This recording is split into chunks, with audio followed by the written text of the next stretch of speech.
আগামী 1 মাসে বিজেপিতে কেউ কোথাও যোগদান করবে না। বিজেপির কোনো নেতা হতে পারেন, যত বড় নেতা হোক, কোন সাংসদ হতে পারে, সেও যদি কারোর হাতে পতাকা দিয়ে থাকে, কালকের পরে সেটা যোগদান হিসেবে গণ্য হবে না এবং সে বিজেপি কর্মী নয়। আমি শুনছি দমদমের ওখানে কেউ অটো ইউনিয়ন করবে বলে স্বঘোষিত নেতা হয়ে গেছে, দুপুরবেলার পরে দেখবেন ও লকআপে আছে। सबक सिखाना चाहिए,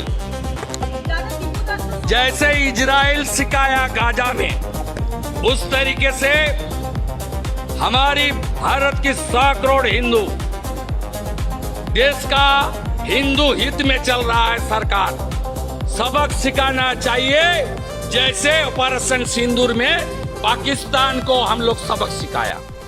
এসএসসির পরীক্ষাটা প্রত্যেক বছর হবে এবং নিয়োগ হবে, বেকারদের যন্ত্রণা, টেটের দুর্নীতিটা বন্ধ হবে, পাবলিক সার্ভিস কমিশনের খাতাটা বদল হবে না।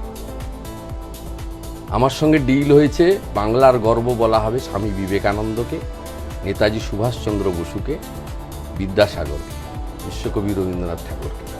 আমার সঙ্গে ডিল হয়েছে যুবভারতী ক্রীড়াঙ্গনে জ্যোতিবাবুর হারিয়ে যাওয়া ফলকটা আবার বসানো হবে। আমার সঙ্গে ডিল হয়েছে নন্দন চত্বরে কষ্ট করে সত্যজিৎ রায়ের নামটা খোঁজা যায়, হারিয়ে দিয়েছে, বড় বড় অক্ষরে অন্য নাম বসে গেছে। এই ব্যবস্থাপনার পরিবর্তন হবে। এই